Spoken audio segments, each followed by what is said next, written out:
Crash Bandicoot was the dominant platformer of the PS1 era, in terms of quality, in terms of sales, in terms of success. All 3 games of the original trilogy are in the top 15 best-selling PS1 games. It makes sense then that others seeing this success and acclaim would want a piece of this Crash Bandicoot cake. What you might not expect is the unlikely alliance of early Ubisoft and Disney to be the ones to make it happen, which is what they did when they released perhaps the first and only Crash Bandicoot clone in Donald Duck's Going Quackers in late 2000. The sort of subgenre Crash Bandicoot inhabited and possibly created during its PS1 platforming days was what I like to call the corridor 3D platformer.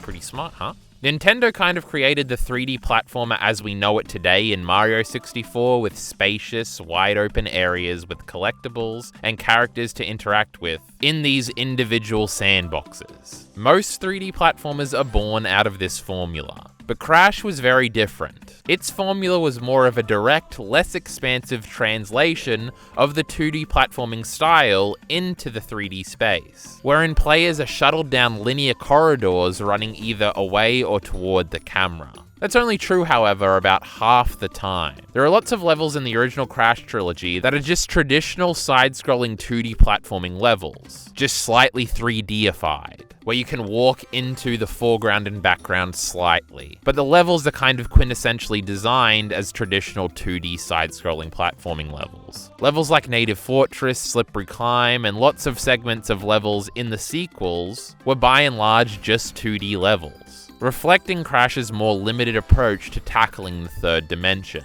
Going Quackers follows this Crash Bandicoot formula. There are warp rooms, literal save screens, corridor-based 3D platforming, mixed with traditional 2D style platforming levels. In fact, half of the normal levels in the game are traditional 2D style levels. Except in Going Quackers, they are strictly 2D levels, as you cannot move into the foreground or background at all. The warp rooms for each of the 4 worlds are always divided into 2 3D corridor levels on the left, and 2 2D side-scrolling levels on the right, as well as a final boss battle featured in the middle. The game even features a warp-style time trial mode for all of the normal levels also. I'm saying normal levels a bunch because if you collect the brothers, Huey, Dewey, and Louie's toys in each warp room, you unlock a special bonus level in each warp room that is a classic Crash running towards the camera, chase-type level. It's a Crash Bandicoot clone, ladies and gentlemen, I don't know what to say. Now you might have a question coming away from all of this. Well, gallant man inside the television speaking to me right now, is the game any good? And the answer to that question, to me,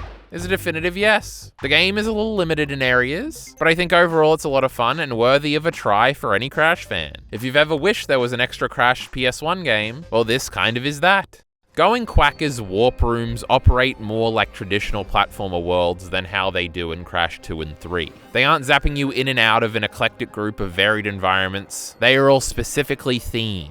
The first world is a woodsy mountain-type environment, then we move into the mean streets of Duckburg, then to Magica Dispel's spooky mansion, and finally into the antagonist of the game, Murloc's evil, hellish lair that's Egyptian-themed for whatever reason. I'm not too caught up on the lore. Oh, he kidnapped Daisy when she was on a news report or something? That's like the whole plot of the game. That's why Donald is out on this mighty quest. I like all these environments and I think they're all really well realized. The mountainy woods are a nice humble introductory area, filled with hopping skunks instead of Crash's lame crawling skunks, and mooses and the such. This all gets you accustomed to star collecting and jumping and punching, which are your core moves in this game. Shout out to the chicken boss you literally murder at the end. R.I.P. Duckburg marks a jump-in challenge that will be mirrored by each of the worlds as you advance. Some of those 2D levels in the last 2 worlds can be a bit tricky. Watch out. The change to urban environments on the streets and rooftops of the city is a nice shift. Look, they even got the Crash 3 guys you whack once to knock over, then get a big jump boost by jumping off their big bellies. Genius. The 3D levels in this section make use of verticality in cool ways that feel unique to this game, and isn't something Crash ever really did. Look, it's standing on its own. Then you kick a dastardly Beagle Boy in the ass 3 times and you move into Warp Room 3.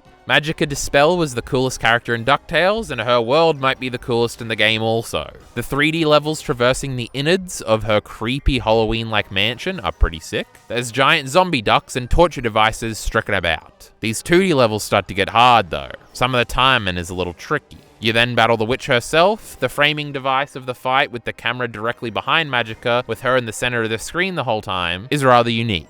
Murloc's lair might even outdo the spooky mansion. The Egyptian theming is really cool, probably even cooler than the Crash Egyptian levels aesthetically. With all the duck imagery everywhere, and these cool little demonic shooting eyeball things, it's crazy. These snake enemies and these spinning things do kinda look familiar though. Hey look, they even stole Minecraft's lava in this game. Shamelessness. Let me tell you something, this second last level in this world, the first 2D one, it's difficult. Some of the timing on these rising platforms and these fireballs made me want to cry, especially going for that time trial. Ultimately, you do battle with Murloc, kinda save Daisy, and your adventure concludes. Hey look, they damn near got Crash font in the credits too! Playing through Going Quackers with its dimensionally segregated warp rooms, 3D levels on the left, 2D levels on the right, I had a realization as to why this Crash formula of the corridor 3D platformer didn't last. I think it's very difficult to make these linear 3D platforming corridor type levels difficult. All the 3D levels in Going Quackers were a breeze for me. Turning around and heading into the 2D levels and them being difficult emphasized this point to me. You have an extra dimension to avoid enemies and projectiles in 3D, and the extra dimension you would think would make precise jumping more difficult. But the game, like in Crash, gives you extra airtime and usually larger platforms to land on to offset this, making these levels a breeze. A fun breeze, but a breeze nonetheless. The limitation to 2D makes enemies and projectiles harder to avoid and lends itself better to tricky timing challenges like the one I talked about earlier in the video. If this section was in 3D, there'd be an extra dimension to avoid the incoming fireballs on. In 2D, there's nowhere for you to go. You've gotta get the timing right. I think 2D platformers are just harder than 3D ones. And I think difficulty engages players more than the breezier corridor levels, making 2D platformers everlasting and these corridor type games a chapter in history. Think about all the hardest Crash levels as well. Slippery Climb, the space levels in Crash 2, the latter halves of the future levels in Crash 3, the more difficult bonus levels in all 3 of the games. They're all 2D. The corridor platformers usually rely on 2D sections being their most difficult parts.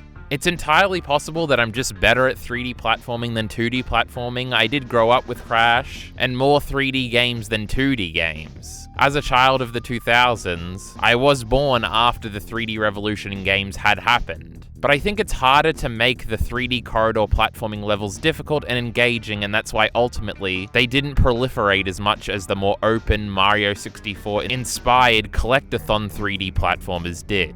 The corridor 3D platformer is kind of limited in design also. They are narrow in the face of the wide open areas of Mario 64 and its successors. They are a more direct translation of what platform gaming was in 2D, translated into 3D, and their reliance on being 2D for periods is representative of this more familiar, less creatively revolutionary approach. They aren't the reimaginings of a genre that the Mario 64 type of 3D platformers are. Distinctly different. They're almost like a half step forward to an impossible 2.5D platformer, though obviously not literally. The next Crash game after Warped, Wrath of Cortex, was the last Crash game to use this Crash formula.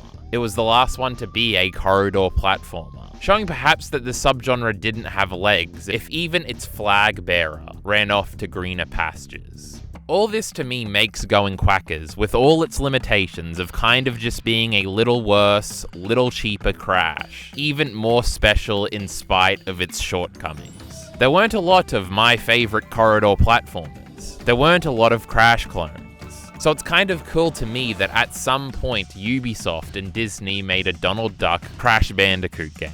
And in the end, I'm very glad they did. I hope the corridor platformer didn't just live on in a big way that I'm completely unaware of, rendering this whole video completely pointless. Please. 3.5 stars on Backlogged. Halt! We've still got our members and patrons to thank. That'd be Jarky Bacon, Cruel Beauty, Mr. Gems, and Goofy Elite RE. I think you unlock Sora in the game if you give me money.